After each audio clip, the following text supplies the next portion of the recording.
Merci.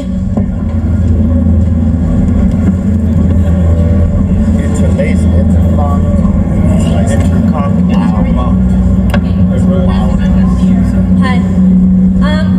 Your band has taken a stance politically. In your own words, how would you describe your new single, Unfuck the World, linked to the current state of the world politics? This man right here, Tom Morello, says the world will not fix itself. That's like going to your lawn and saying the trash won't throw itself out. So our song answers to that basically we have to get up and do something about this world if we think it's fucked up, and the world is fucked in many ways. Okay, Thomas, for All Rock, I've used a project to release a record together. I didn't understand. I've used a project to release a record together. Yes, our album is coming out September 15th. Unfuck the World is the first single from that album. And we're very excited to be putting out this new music. It's very rockin', but it speaks to what's going on today in the world, not just back home in the United States. The album was produced by Brendan O'Brien, who we've worked with before with Rage Against the Machine and Audio Slave. And this European tour is part of our mission to make the world rage again. The record is a continuation of that. We are the sonic resistance. Every resistance movement needs a soundtrack, and we hope that our record will provide that. Hey guys, just a question about this kind of revival we have between with rap and metal, with bands just like you, just as Body Count, or even Powerflow with Sendog. What's your point about this new revival about rap metal in 2017? For us, it wasn't really about reviving this particular style. It was about playing important songs.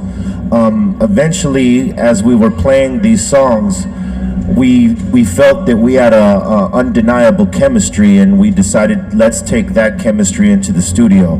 And we wrote a brand new album that's speaking to today with the sound that would become our own sound, you know. And it just so happens that it is hip-hop along with punk, metal, and funk, and in a very strong mixture. And you know, the others that are coming back into this type of fusion, hey, more power to them, because you know, music is universal. It doesn't matter how you make it, there's always somebody who wants to hear it.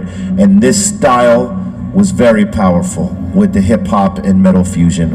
I like to add on to the fact that rock, rap, it's not an easy style to do either, and you have to be the right persons to do it. And we are. I'm just gonna say, we're not reviving shit. This is Rage Against the Machine, Public Enemy, and Cypress Hill. I mean, these are three of the most potent artists to ever, you know, stick a toe into that water. So I don't look at it as part of any sort of revival. This is a brand new beginning.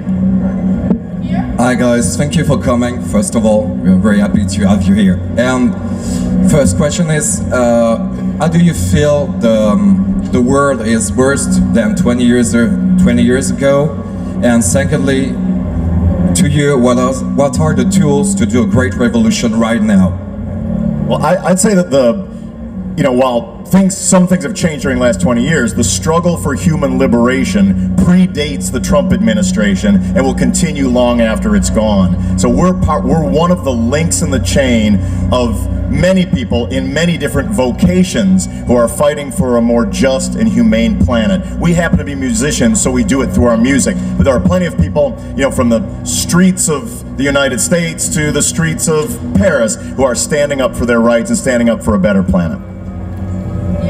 So, Tim, Tom, and Brad were in Cuba with Audio Slave. I was there, and the only person who is stuck between us is Chris Cornell. So, do you have something to say about Chris? Yeah, well, Chris was our musical comrade and close friend and a very sweet soul.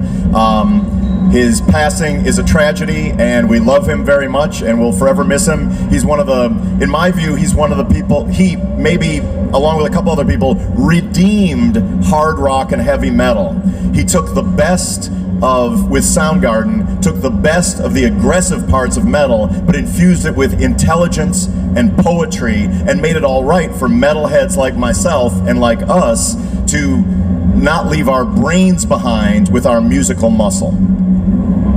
We will be doing a tribute to him in today's show. Hello. What do you think about the fact that less and less young bands? What do you think about the fact that less and less young bands are politically engaged? That's why we're in the trouble that we're in, because people are less engaged, because there's a disconnect between politician and the people that they lie to every year for their votes and their positions and their legislation and all that. People have lost trust. So, you know, instead of going out and trying to vote for the people that they think that would make, you know, their lives better, they do nothing. And that is a very big problem. People need to engage, people need to be aware of what's going on, pass the information to others so that people can do something and make a change. Hi, what is your most embarrassing moment you have to face on tour? It's the most embarrassing moment you have to face on tour. Press conferences. I don't know. I'm just. That dude's got a Sisters of Mercy shirt on, which is really awesome. I'm not sure. Your shirt's great. Yes. Your Misfit shirt is really cool too. Yeah, sure. And then you got Maybe Run DMC right back there. Maybe when, for me, it's when somebody in the crowd, their weed is better than mine. That's pretty embarrassing. Be real, no one's weed is better than yours. Yes, you're right. Hello. Yeah, we are Paradox, and we are asking if some of you are gluten intolerant. I'm sorry, I don't understand. Are only gluten intolerant? Gluten intolerant. Yeah. The closest person to that would be Brad. Brad, get on that. The gluten I'm actually not But you gluten know intolerant. I just found out. That's a. Why do you ask this question? Oh, okay. Yeah. I can eat gluten. Not allergic to it. That's because we are really caring about health. So I'm asking. If you, No, that's great.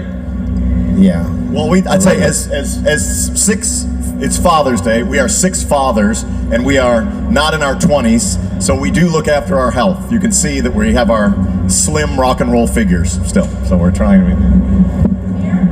Hello, guys. Thank you very much to be at the Hellfest Festival. I would like to know, when you all started your careers a few years ago, or basically, I can imagine that American authority have tried to make people being engaged like you, trying to make you being quiet or maybe shut up.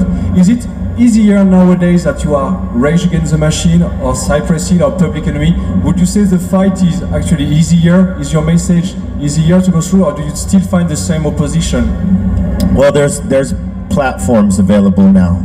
You don't have to just wait to be interviewed from a magazine or whatnot. There's so many websites, podcasts, live streams, the YouTubes, the Instagrams, the Twitters, and all that stuff. You don't have to wait to speak your mind or put out your music or whatever it is, whatever content that you have to put out. So it is sort of easier these days, you know, to make people aware of what you have going on. I would say if the authorities or if people push back against what you're doing, then you're probably doing something right. If you make music that everybody can agree on and you have opinions that everybody agrees with, then your music's probably shit and your opinions are probably pretty lame. Yeah, they can only keep your message from being broadcast on free public radio, but they can't stop it on the internet or anywhere else. So either way, people will get the music, get the information. Your group members are from some of the greatest bands in history, with so much raw talent in one place. Do you find it hard to bring together a unified narrative? Is it hard to bring together a unified narrative with the three bands? No, but for some reason we all knew each other, we all liked each other. When we found out that we would do something together, we found out that our chemistry works, our intention is real, and that's a powerful platform for any group in music or anything revolving a collective. Well, today you got the opportunities to spread your message all over the world. Why don't you make fucking politics? Why don't you make fucking politics in your country and spread your message beside music? I'm not sure I understand. Why don't we make politics in our... Like, why are we not politicians? That's it. Okay. I worked for 2 years as the scheduling secretary for United States Senator Alan Cranston, and I saw how horrible it was in order to, the things you have to sacrifice of your beliefs and self in order to be an official politician. We are politicians of rock and roll. First of all, it's our politics are in the mosh pit, and that's where the people are, so we feel pretty good about that. Hey, how about Cypress Hill and Public Enemy? And if you heard Power Flow, the project of Sound Oh yeah. The Power Flow group and their new album is very fucking cool. He did a spectacular job, and the band is very tight. You know, I'm very proud of my brother with that. And you know, as far as Public Enemy and Cypress Hill, you know, aside from what we're doing with Prophets of Rage, they're still going very strong. You know, we're juggling all this stuff, but we love what we're doing here. This is a passion of all of ours, and there's no expiration on this. We're going to keep rocking the fuck out and spreading our messages, and there's no stopping us. Hi there. How do you consider Prophet of Rage as a project? Is that some kind of natural evolution for all your band? Is that a whole new entity? Or maybe is that a reaction of the dark times we are living? It certainly began as a reaction. There's an emergency in the world. There was an emergency during the United States election cycle, and we thought that we couldn't just tweet about it and Instagram about it, that we had to use the six-fingered fist of Prophets of Rage to actually do something about it. And now we've taken that message to the rest of the world. When we played the Paris Download Festival the other day, it was the craziest crowd that Prophets of Rage has ever played for. So we're looking forward to more of that today.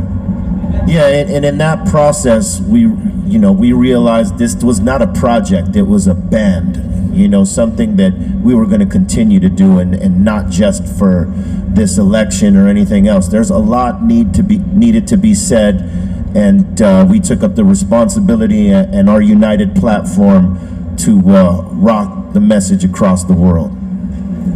Hey guys. Al Jurgensen from Ministry fighting the Bush administration several years ago. Would you say now that President Trump is the worst president ever in the USA? Is Trump the worst president ever in the USA? Well, he makes me want to bring Bush back, and I hate Bush. So there you go. Hi, I came from Argentina.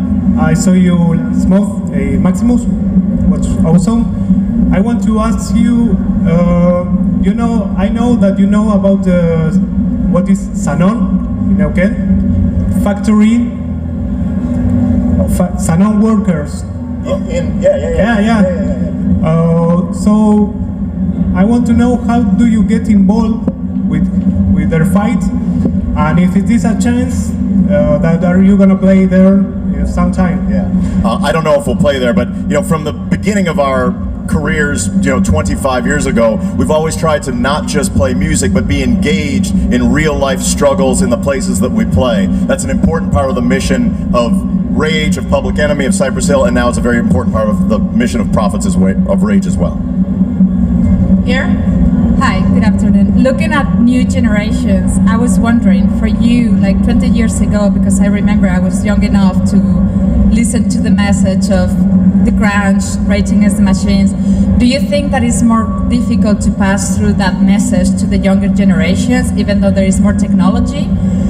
do you think the message kind of evolved? And the second question is that someone talked about Chris Cornell. I remember he used to work for the IRC beyond him spreading the message at the International Rescue Committee. Do you do anything beyond just spreading the message? Do you do any work socially or with non-profit organizations? Thanks. I'm sorry, the first question was what was? Oh, it was like, do you think the message, it gets a little bit more difficult now with younger generations that they're...